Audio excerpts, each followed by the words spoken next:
Entonces entramos a la lección número 6. Números, recobrando nuestra gloria pasada. ¡Wow! ¿Cuántos quieren recobrar su gloria pasada? Yo quiero recobrar la gloria pasada. De la única manera que nosotros podemos recobrar nuestra gloria pasada es obedeciendo la sombra positiva de Dios revelada en la Biblia. No olvides que he mencionado la sombra positiva y la sombra negativa. En Números se nos presentan 3 cosas importantes y son: conformación del ejército de Dios, 42 jornadas de Israel como sombra de nuestro peregrinaje en este mundo y los combates para vencer a los enemigos de Dios. Esas 3 cosas se nos presentan en Números. Entonces, la primera que vamos a aprender es la conformación del ejército de Dios.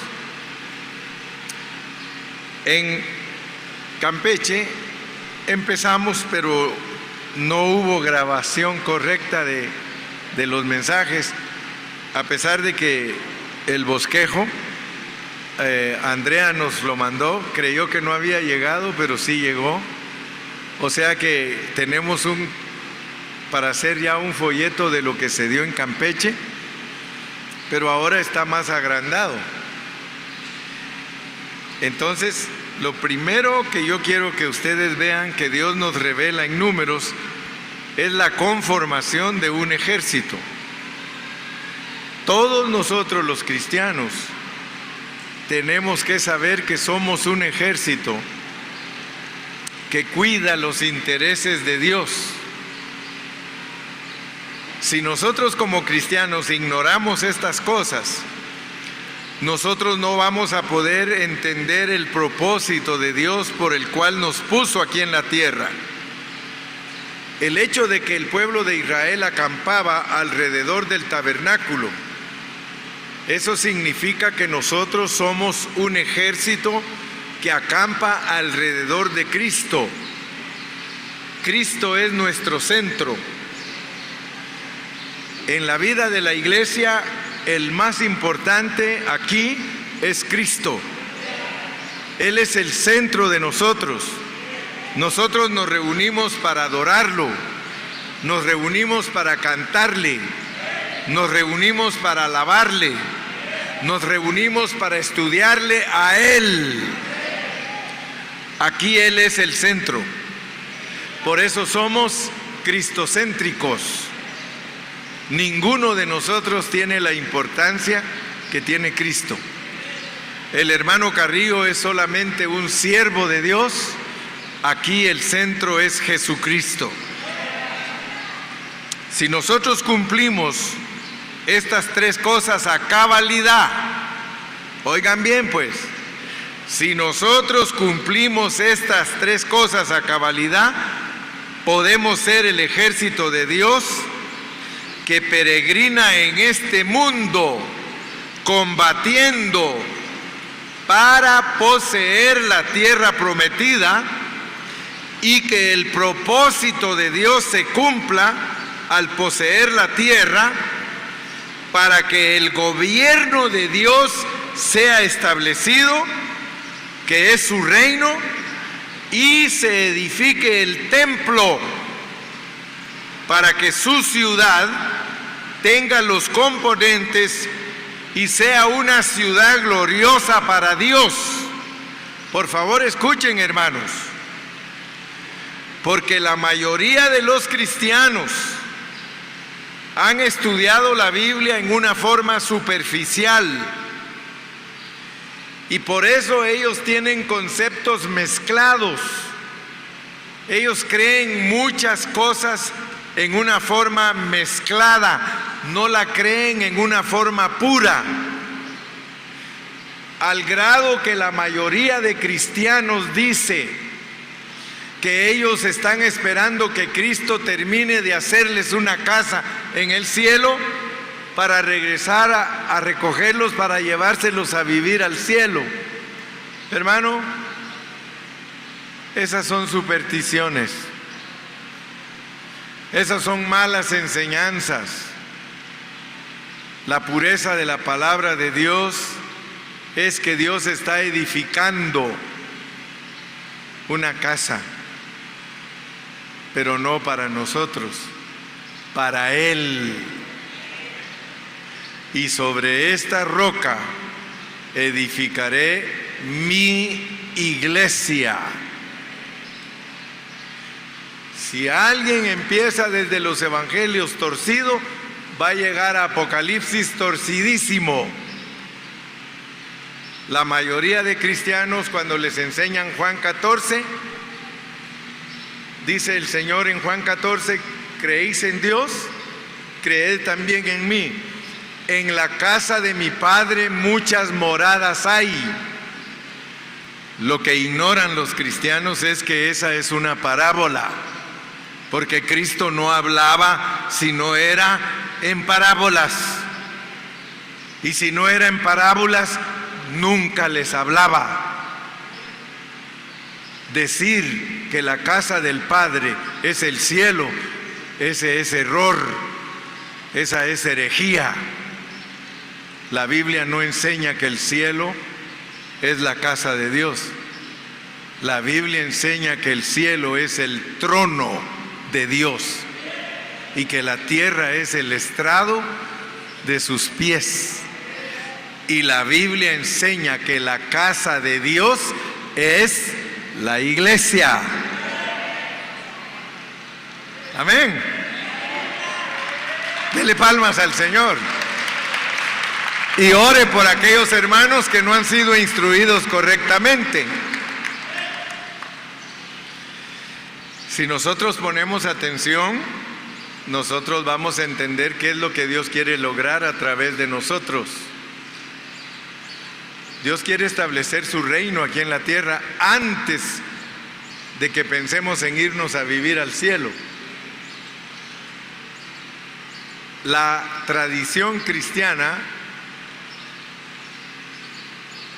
escapa el reino, lo pasa por alto. A todos los cristianos les han enseñado que Cristo viene a llevárselos.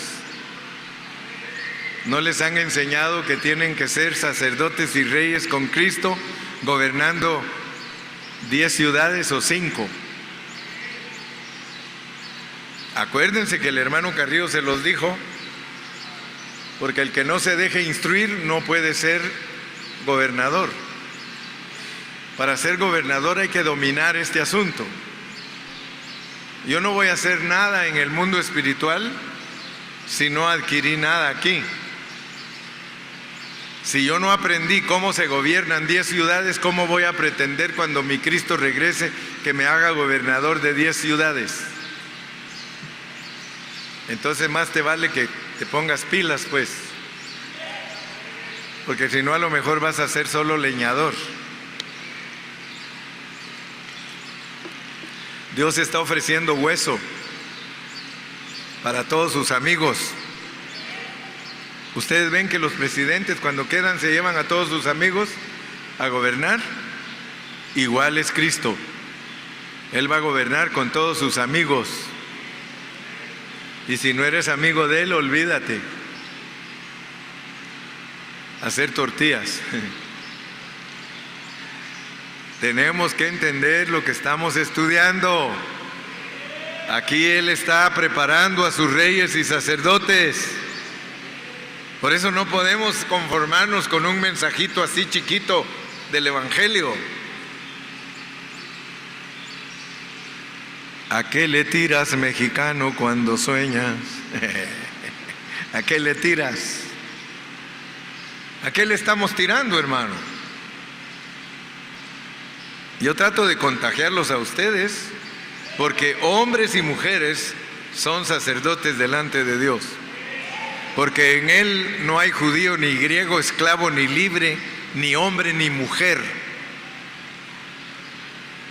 Si una hermana es dedicada a las cosas de Dios, tendremos sorpresas. Ella va a ser rey y gobernadora y el pobre esposo ayudante. Ramón es mi amigo y le gusta molestarme y dice: ¿qué se me hace que la hermana va a ser? Y vos vas a ser su ayudante, me dice. Bueno, le digo, aunque sea gloria de mujer, pero la recibimos. Y por allá Javiercito piensa igual que yo. Dice, aunque sea gloria de mujer, hermano, pero la cosa es que seamos gloriosos. Yo quisiera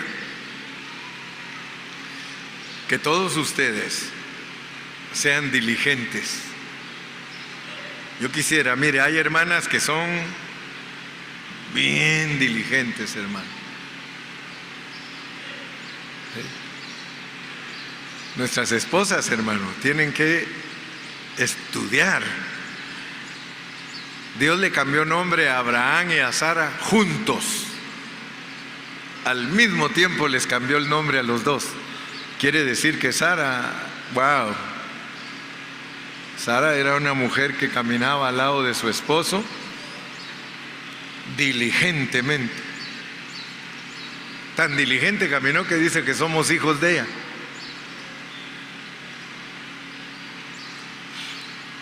No se les olvide que nuestras comuniones, nuestros encuentros, nuestras parlamentarias, nuestras juntas, nuestras comuniones son porque tenemos hambre y sed de justicia.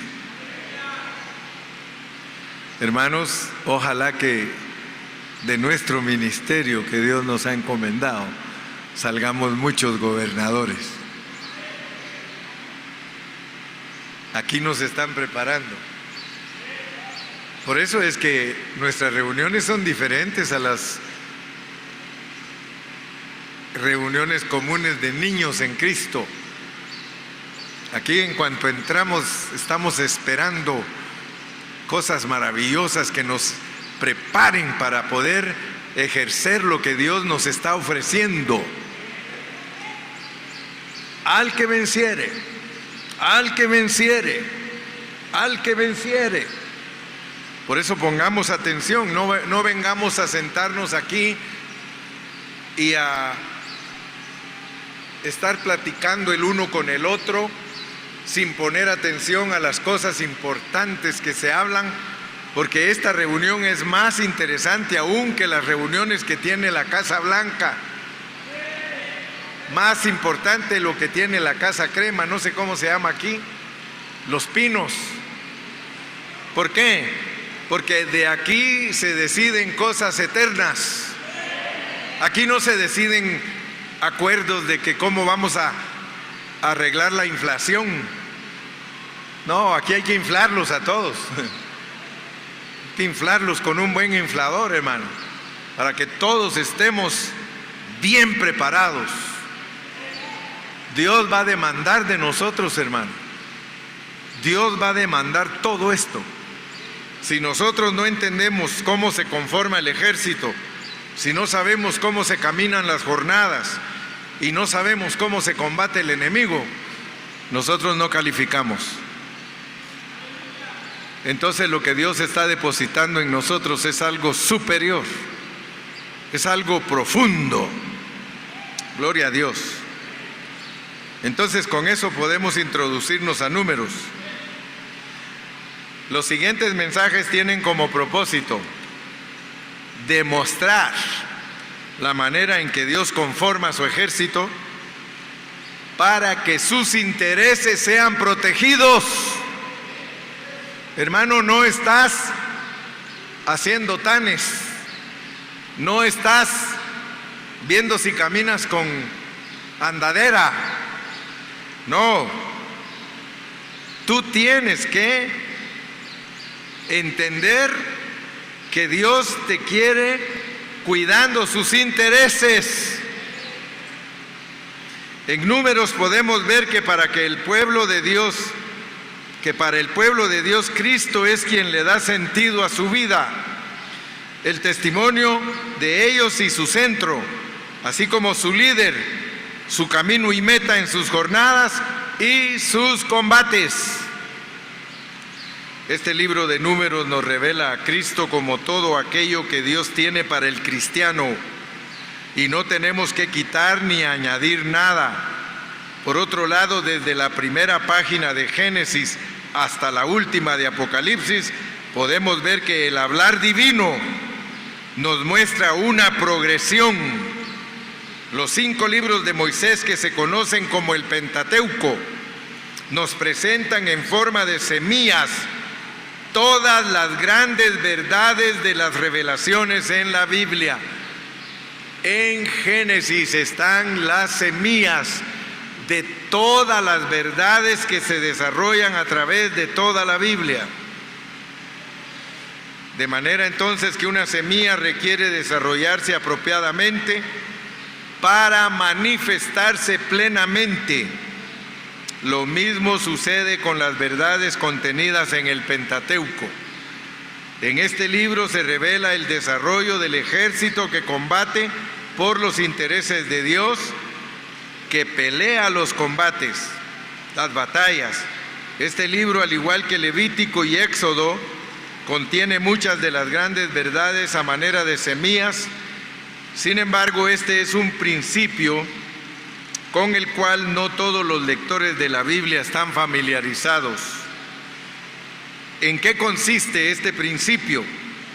Como hemos dicho, la revelación de la Biblia tiene una progresión a medida que avanza. Por ejemplo, al inicio de Génesis vemos a Dios completamente solo. Luego podemos apreciar su obra creadora y restauradora, cuya cumbre es el hombre, quien debería ser uno con Dios para llevar a cabo su propósito. Después vemos la caída del hombre y la manera como Dios lo recobra.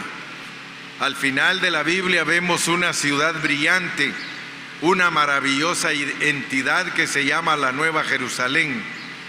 Dicha ciudad es la consumación de todas las semillas sembradas en el Antiguo Testamento, cosechadas y manifestadas en una entidad que la Biblia llama Nueva Jerusalén. El propósito de Dios es mezclarse con el hombre para llevar a cabo y cumplir su propósito eterno. Así que Cristo puede ser visto en cada página de Números y de todo el Pentateuco, los Salmos y los Profetas. Comencemos leyendo Números 1, del 1 al 4, para que nos familiaricemos con su relato. Este censo estaba relacionado con el hecho de formar un ejército. Abramos nuestras Biblias y vamos a leer Números 1, del 1 al 4. Números 1, del 1 al 4. Dice la palabra de Dios: habló Jehová a Moisés en el desierto de Sinaí, en el tabernáculo de reunión, en el día primero del mes segundo, en el segundo año de su salida de la tierra de Egipto, diciendo: tomad el censo de toda la congregación de los hijos de Israel, por sus familias, por las casas de sus padres, con la cuenta de los nombres, todos los varones por sus cabezas.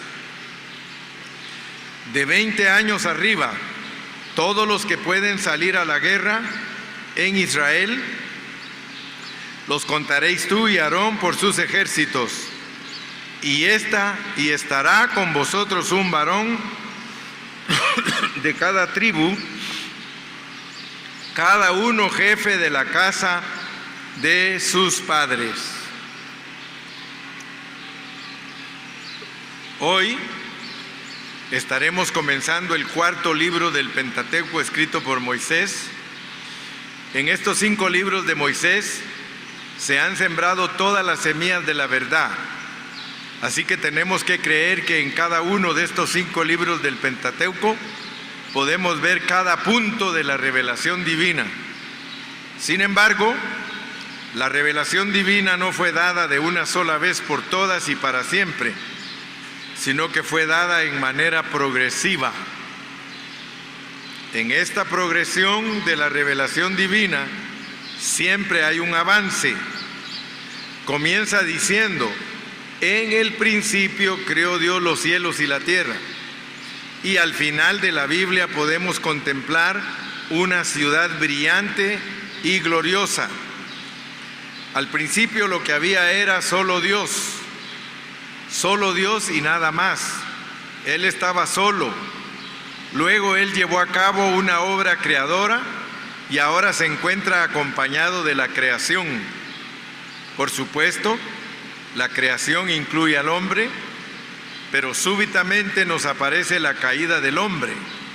Luego viene la redención de Dios y finalmente, en la culminación de la Biblia, hay una ciudad y esta ciudad está edificada con el Dios triuno y sus hijos. La ciudad al final de la Biblia no es una casita, hermano.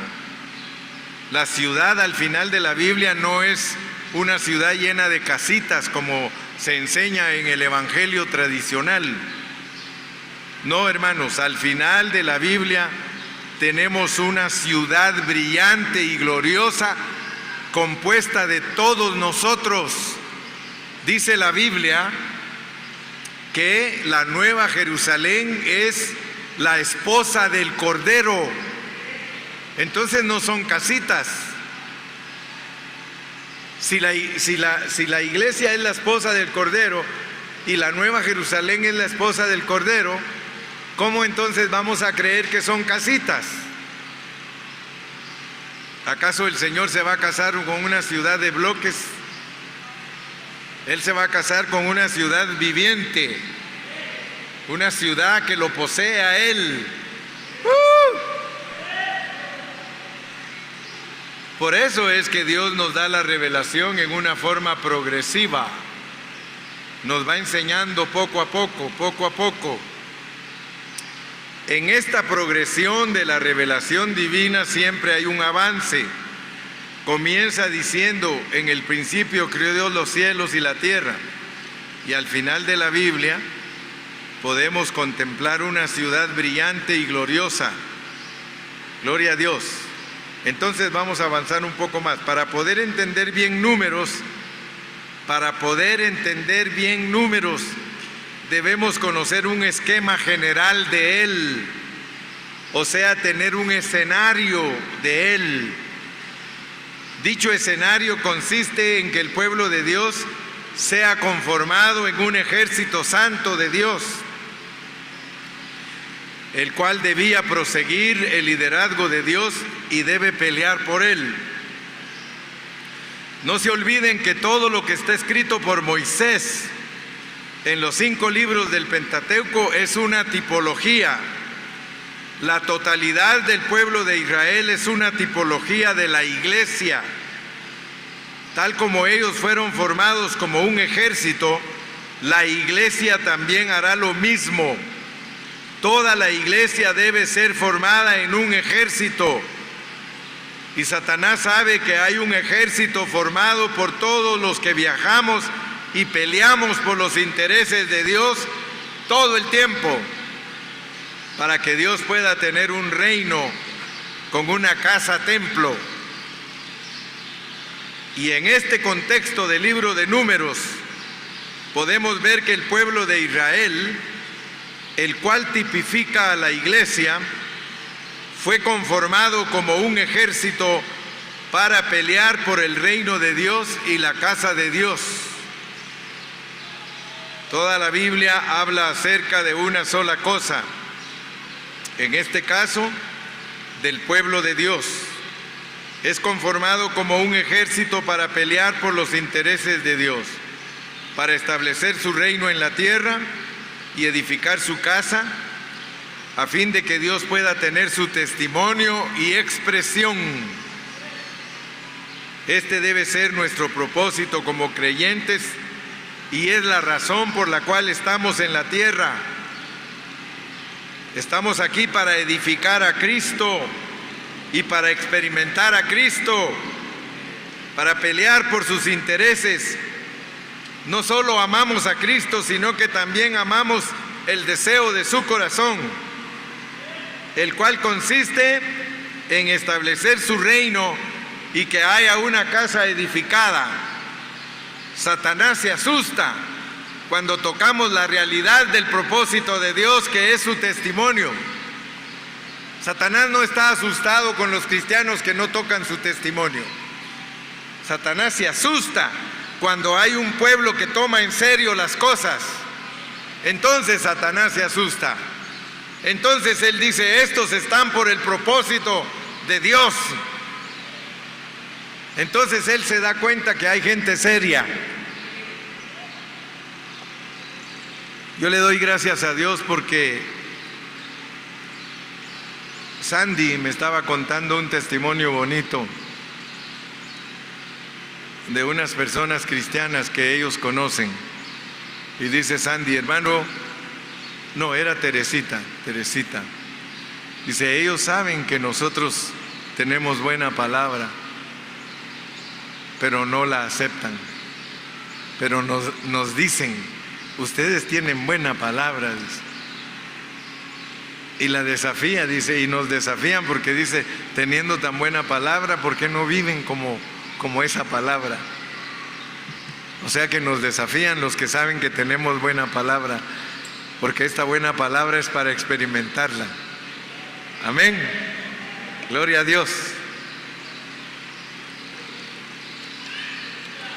Gloria a Cristo.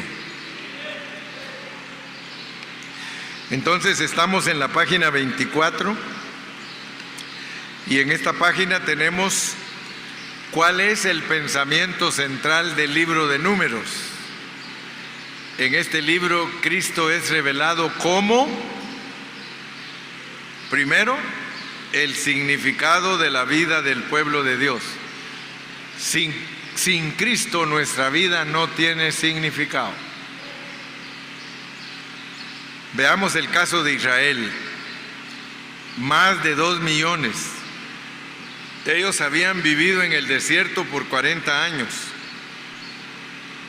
¿Qué hicieron durante todos esos años? Ellos estuvieron ocupados diariamente con el arca del testimonio de Dios. Y esa arca era el centro del tabernáculo, y el tabernáculo era también llamado el tabernáculo del testimonio. Día tras día, durante 40 años, 2 millones de personas estuvieron laborando solamente para guardar el arca con el tabernáculo. ¿Se dan cuenta que nosotros estamos muy preocupados en trabajar? Y quiero darle gracias a Dios por todos ustedes, porque ustedes, al venir a estos retiros, al venir a estos seminarios, ustedes dejaron su trabajo, y eso le gusta a Dios. Ahí le dicen a Agustín que lo que más le gusta a Dios es cuando uno deja de trabajar, porque cuando uno deja de trabajar depende de Dios, porque deja de producir ahí, pero viene a producir lo mejor. Hay muchos hermanos que no han aprendido a dejar de trabajar por servirle a Dios.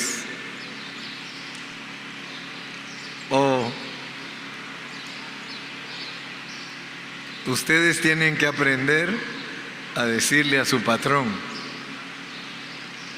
dice Jehová que me dejes ir, porque Él quiere que le vaya a celebrar fiesta. Esto es fiesta. Esto es fiesta.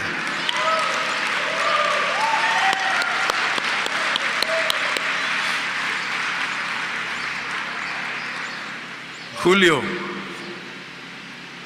se te murieron a saber cuántos en lo que te viniste para acá. Pero dice que dejes que los muertos entierren sus muertos. Tú, dice el Señor, ven y sírveme. Qué lindo, hermano, Y los que no trabajan secularmente se vinieron también a disfrutar. Las hermanas que no trabajan secularmente, dejen las ollas por un rato. Dejen todo el quehacer. Hermanos, 2,000, 3,000 pesos al rato se ganan otra vez. Déjenlos. Ustedes aprendan a hacerle fiesta a Dios.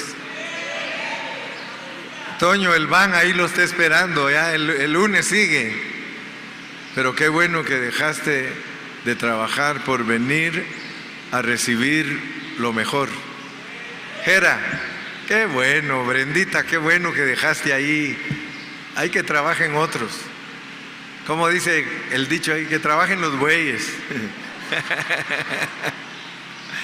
Qué bueno, hermano, los felicito porque dejaron todas sus cosas. El jale no se acaba, el jale ahí está siempre. Denle gracias a Dios que Dios dice: ustedes velan por mis intereses.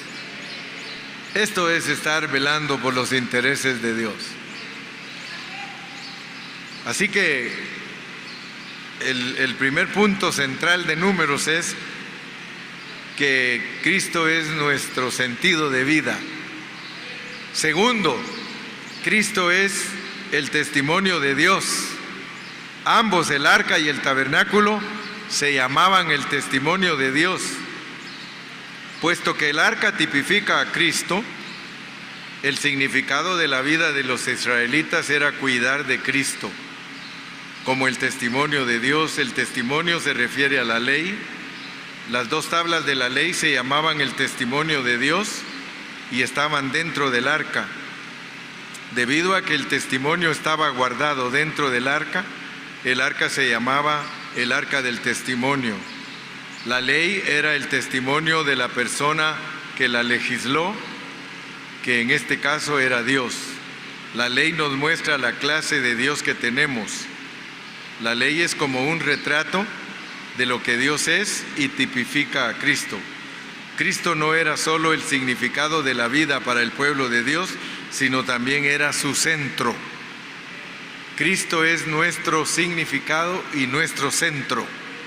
Tercero, si prestamos atención a la manera en que acampaban las 12 tribus en el desierto, veremos que el arca que contenía las tablas de la ley era el centro y ellos acampaban alrededor de ella. Así que el pueblo de Israel había tomado a Cristo como el significado de su vida, su testimonio y su centro. Y eso nos muestra que actualmente hoy, en la vida de la iglesia, nosotros también debemos tomar a Cristo como el punto 1, 2 y 3. Inciso A: si ellos abandonaban el arca, su vida no tenía significado alguno. El arca se refiere a Cristo mismo, quien es el significado de nuestras vidas. Si nosotros no tenemos a Cristo, no tenemos significado alguno. Él es la sustancia, el elemento y el significado y la realidad de nuestras vidas. Todo el pueblo acampaba alrededor del tabernáculo con el arca. Acampar 40 años es un cuadro de peregrinaje de toda nuestra vida. Si entendemos este cuadro, entonces la iglesia tendrá la realidad de este viaje. Lo que sucede cuando la iglesia vive este cuadro: sus enemigos huyen. Mucho de nuestra derrota es debido a que no hemos hecho realidad esta sombra. Tercero, en este libro se nos revela a Cristo. Se nos dice que Cristo no está quieto, sino que es como uno que se mueve, que actúa, que prosigue y que siempre va hacia adelante. Recuerden, hermanos, que Cristo, como el tabernáculo, a Él lo tenían que mover. Las personas que movían el tabernáculo estaban moviendo a Cristo. La iglesia, donde quiera que vamos, llevamos a Cristo. Llevamos el arca. 4. Al avanzar, Él es nuestro líder. Él tomó la delantera y Él es también nuestro camino. Tomar la delantera es abrir el camino. Así que nuestro camino es también Cristo, Cristo mismo, y además Él es también nuestra meta. ¿Quién es el camino? El camino es Cristo. ¿Quién es nuestra meta? Punto número 5. Cristo es nuestro líder, nuestro camino y también nuestra meta. Muchos conocemos a Cristo así. Jesucristo dijo: yo soy el camino, la verdad y la vida. Cristo como líder nos guía ¿a dónde? ¿O en dónde? En su camino. Y en su camino nos lleva a su meta. Su meta es Dios. Es Dios mismo el camino, la verdad y la vida. Como ejército tenemos todo. En el Nuevo Testamento está todo esto, pero no en detalle, como aquí en Números.